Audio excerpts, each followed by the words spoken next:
اعوذ باللہ من الشیطان الرجیم بسم اللہ الرحمن الرحیم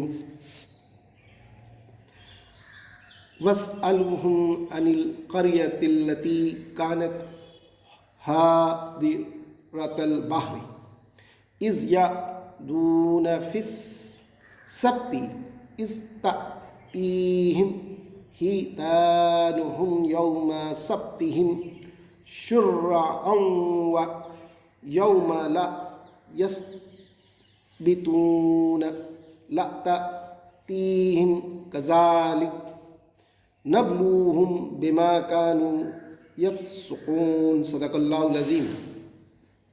یہ اصحاب سبت کا قصہ یہاں پہ بیان ہو رہا ہے۔ یہ پارہ نمبر 9 ہے اور سورہ اعراف آیت نمبر 163 ہے۔ یہ سورہ بقرہ میں بھی یہ قصہ آیا لیکن اتنی تفصیل سے نہیں آیا جو یہاں پہ آیا ہے۔ بہت اہم ہے ہم لوگوں کے لیے اصحاب سبت کا قصہ۔ یہ تھا کہ اصحاب سبت کا قصہ پہلے یہ سمجھ لیں۔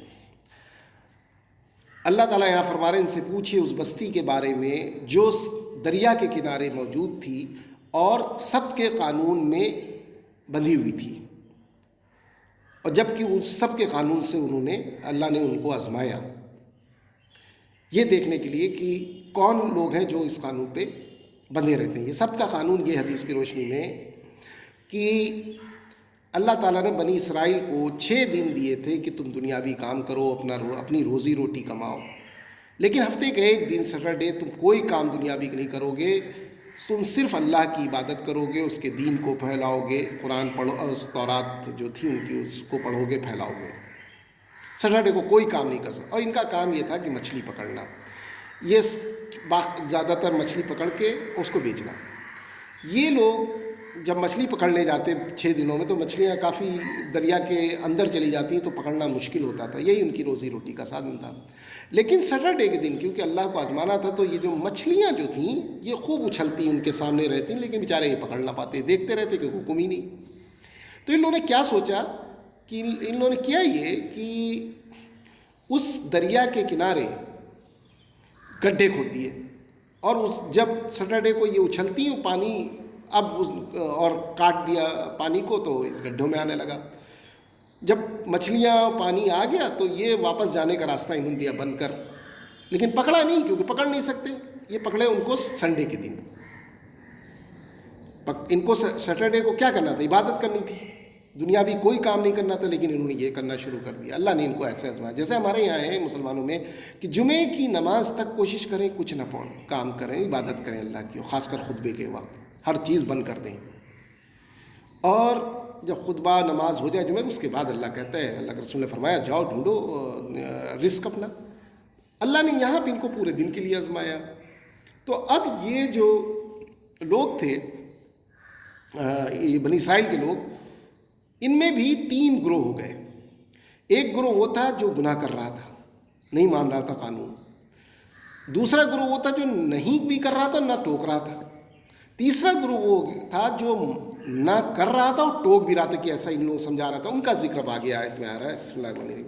وَإِذْ قَالَتْ أُمَّةٌ مِّنْهُمْ لِمَ تَعِظُونَ قَوْمًا اللَّهُ مُهْلِكُهُمْ أَوْ مُعَذِّبُهُمْ عَذَابًا شَدِيدًا قَالُوا مَعْذِرَةً إِلَىٰ رَبِّكُمْ وَلَعَلَّهُمْ يَتَّقُونَ۔ تو ان لوگوں نے جو گناہ نہ کر رہے تھے نہ سمجھا رہے تھے، انہوں نے ٹوکا ان کو، جو لوگ ان کو منع کر رہے تھے کہ یہ تم لوگ قوم کے لوگوں تم یہ گناہ نہ کرو، اللہ کے نزدیک گناہ ہے۔ ان کو ٹوکا ان لوگوں نے کہ تم کیوں ان کو سمجھا رہے ہو، ان کا عذاب ان کے اوپر آئے گا۔ اللہ کہہ رہے تم کیوں بیچ میں بولے؟ جیسے ہم لوگوں کی عادت ہے کہ ہم لوگ نہیں ٹوکتے جو لوگ عبادت نہیں کرتے اللہ کے دین کا، کہ اللہ تو ان کے اوپر عذاب دے گا ہی۔ ایسا نہیں ہے جو یہاں پہ آیا ہے، بہت اہم ہے یہ آیات۔ تو انہوں نے جواب دیا جو ٹوک رہے تھے کہ ہو سکتا ہے کہ ہم لوگوں کے ٹوکنے سے یہ لوگ ہدایت پہ آ جائیں، تقوی پہ آ جائیں، اور کم سے کم ہم اللہ کے نزدیک اپنا اجر جو ہے پیش کہہ سکیں گے اللہ کے قیامت کے دن کہ اللہ ہم لوگ منع کر رہے تھے، لوگ نہیں مانے۔ اب جو تیسرا گروہ تھا، یعنی کہ جو نہ کر رہا تھا نہ ٹوک رہا تھا، اور جو وہ گروہ جو گناہ کر رہا تھا، ان کے بارے میں اللہ تعالیٰ یہاں پہ بیان کرا، فلما نسوا ما ذکروا به انجینا الذین ینہون عن السوء واخذنا الذین ظلموا بعذاب بئیس بما كانوا یفسقون۔ اللہ تعالیٰ نے جب ان ٹوکنے والوں کی بات ان لوگوں نے نہیں سنی جو گناہ کر رہے تھے، نہیں مانے، سمجھانے پہ نہیں مانے، تو اللہ تعالیٰ نے فرمایا کہ ہم نے ان ٹوکنے والے کو خالی چھوڑا، ان کو جو منع کر رہے تھے، نہ کر رہے تھے اور منع کر رہے تھے نہ کرو، صرف اس کو روکا اللہ نے اپنے پکڑ سے، باقی جو نہ کر رہے تھے نہ ٹوک رہے تھے، جو لوگ کر رہے تھے ان کو دونوں کو اللہ تعالیٰ نے پکڑا۔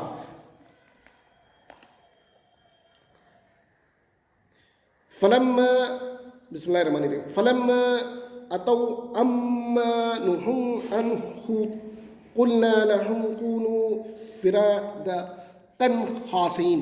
تو اللہ تعالیٰ نے ان دونوں کو جو کر رہے تھے گناہ اور جو نہیں بھی کر رہے تھے لیکن ٹوک نہیں رہے تھے، ان دونوں کو اللہ تعالیٰ نے کہا بن جاؤ پھٹکارے ہوئے بندر۔ یہ اللہ تعالیٰ نے ان دونوں کو سزا دی، چھوڑا کس کو؟ جو نہ کر رہے تھے اور ٹوک بھی رہے تھے ایسے گناہ نہ کرو۔ تو یہ بات بہت اہم ہے ہمارے لیے۔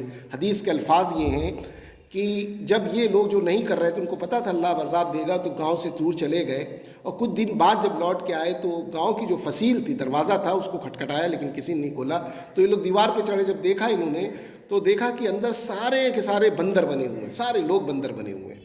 تو انہوں نے اس میں سے لوگ کچھ اندر گئے، اس گاؤں کے دروازہ کھولا، جب یہ اندر گئے تو جس قبیلے کے لوگ اندر گئے اور جو بندر ان کو پہچانتے تو ان سے گلے لگ کر کے رونے لگے، تب وہ لوگ سمجھے کہ یہ لوگ کو اللہ تعالیٰ نے بندر بنا دیا ہے۔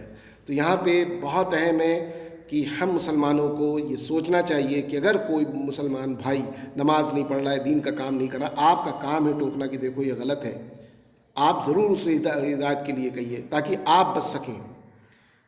یہ اصحاب سبت کا قصہ جس سے بہت ہم کو سیکھ لینے کی ضرورت ہے، جو کہ حدیث کے الفاظ ہیں کہ جب کوئی برا کام کرتے ہوئے دیکھو تو خالی کھڑے نہ رہو، اگر طاقت ہے تو اس کو روکو، اگر وہ روک نہیں سکتے، اتنی طاقت نہیں تو زبان سے اس کو کہو، اگر زبان سے نہیں کر سکتے تو دل میں اس کو ضرور برا کہو۔ یہ 3 کنڈیشن ہے بچنے کے لیے، جو تیسری کنڈیشن سب سے کم ایمان والوں، ایمان کا درجہ۔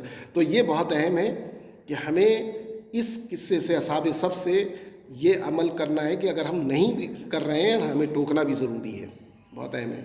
لیکن قرآن یہ ہے کہ دنیا میں اگر عذاب آئے گا تو اللہ تعالیٰ ان کو بھی گناہ دے جو گناہ کرتے تھے، اور ان کو بھی ایک ساتھ عذاب دے گا دنیا کا، جو لوگ نہیں کر رہے تھے اور ٹوک بھی نہیں رہے تھے، دونوں کو عذاب دیتا ہے اللہ تعالیٰ۔ لیکن جو قرآن اور حدیث کی روشنی میں کہ جو لوگ عذاب میں نہیں شامل تھے اور نہ ٹوک رہے تھے، آخرت میں اللہ تعالیٰ ان کو معاف کر دے گا۔